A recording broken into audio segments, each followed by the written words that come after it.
पुढच्या काही दिवसांमध्येच मुंबईतल्या नरिमन पॉइंट भागातल्या गगनचुंबी इमारतीतून मंत्रिमंडळाची बैठक होणार आहे। राज्य सरकारनं नुकतीच एअर इंडिया इमारत केंद्राकडून विकत घेतली आणि त्यानंतर आता इथे डागडुजी आणि नव्यानं निर्माण कार्य सुरू आहे। त्यानुसार मुख्यमंत्री कार्यालय, कॅबिनेट हॉल या इमारतीमध्ये होणार आहे। मुंबईच्या आयकॉनिक नरिमन पॉइंटवर सी फेसिंग असं भव्य मुख्यमंत्री कार्यालय असेल, तर याच इमारतीमध्ये सुसज्ज कॅबिनेट हॉलही असणार आहे। याशिवाय मंत्रालयात जागेअभावी अन्यत्र कार्यालय असणाऱ्या खात्यांनाही आता टोलेजंगा इमारतीमध्ये जागा मिळणार आहे।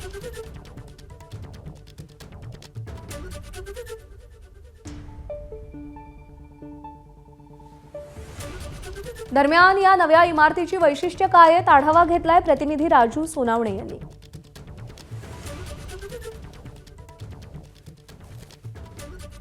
राज्याचा कारभार आता मंत्रालयासह मरीन ड्राईव्हमध्ये उभी असलेली, मोठ्या दिमागात उभी असलेली एअर इंडिया इमारतीमधून सुद्धा चालणार आहे आणि याच इमारतीच्या डागडुजीला सुरुवात झालेली आहे।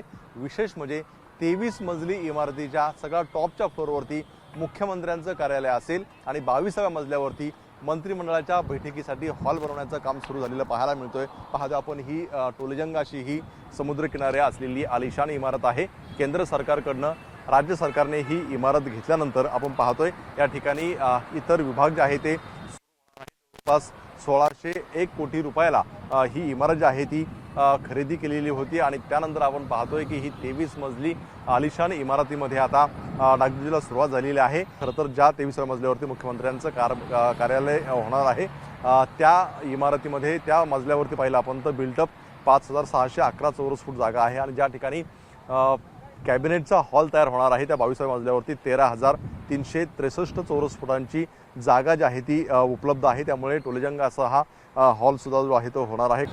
डागडुजी करण्यासाठी सुद्धा जवळपास 200 कोटीच्या आसपास पुरवण्या मागण्यांमध्ये तरतूद करण्यात आलेली आहे आणि जे काही बाहेर विभाग आहे त्यामध्ये आपण पाहतो की आरोग्य भवन असेल, त्याचप्रमाणे वैद्यकीय शिक्षण असेल, पाणी पुरवठा असेल, सगळी कार्यालय जे आहे ते या इमारतीमध्ये येणार आहे। त्यामुळे काही दिवसामध्ये आपल्याला मंत्रालयाच्या सोबतच एअर इंडियाच्या इमारतीमधून राज्याचा गाडा हाकताना पाहायला मिळणार आहे।